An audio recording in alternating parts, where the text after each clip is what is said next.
You've probably wondered this before. Am I actually smart? Or do I just think I am?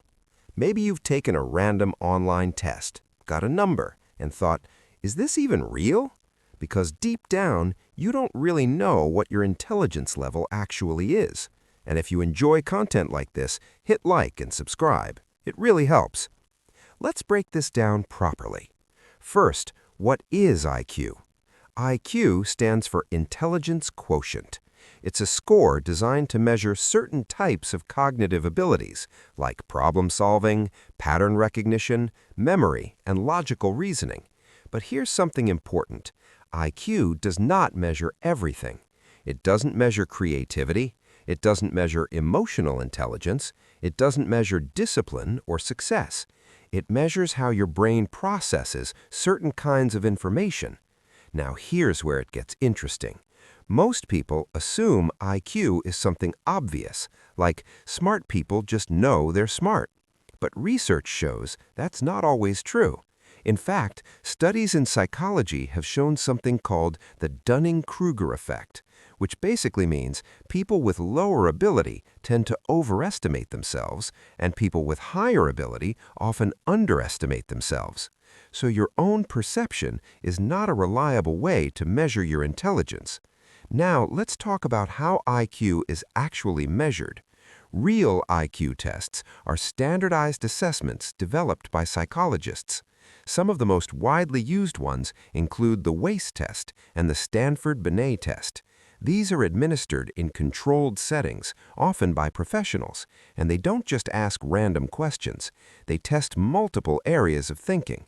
For example, you might be asked to identify patterns in shapes, solve logic problems, remember sequences, or process information under time pressure. The goal is to compare your performance to the general population, which brings us to something important. IQ is not just a number, it's relative. The average IQ score is set at 100. That means most people fall between 85 and 115. If you're above that, you're above average. If you're below that, you're below average. But here's the part most people misunderstand. Even small differences in IQ can reflect noticeable changes in how people process information, but it doesn't define your life. Now, let's answer the real question. How can you know your IQ level? There are 3 realistic ways. First, formal testing.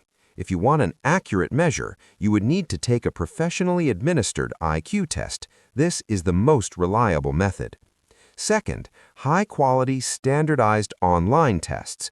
Some online platforms try to simulate real IQ tests. They're not perfect, but they can give you a rough estimate. Not a final answer, an estimate. Third, indirect indicators.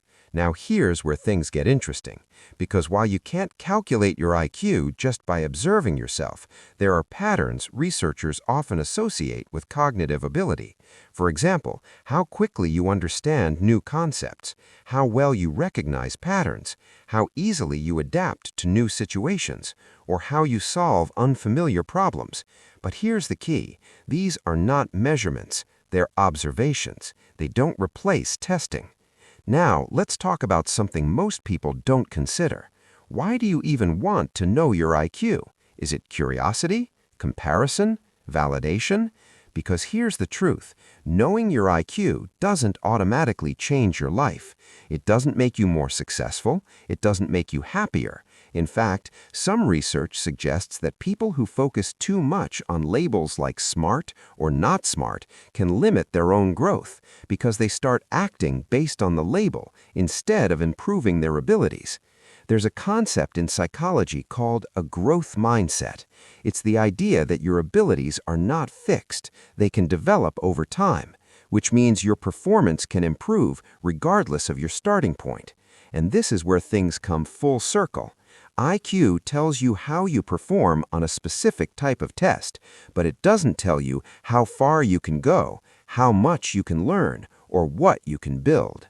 So if you're trying to understand your intelligence, don't just ask, "What's my IQ?" Ask, "How do I think? How do I learn? How do I improve?"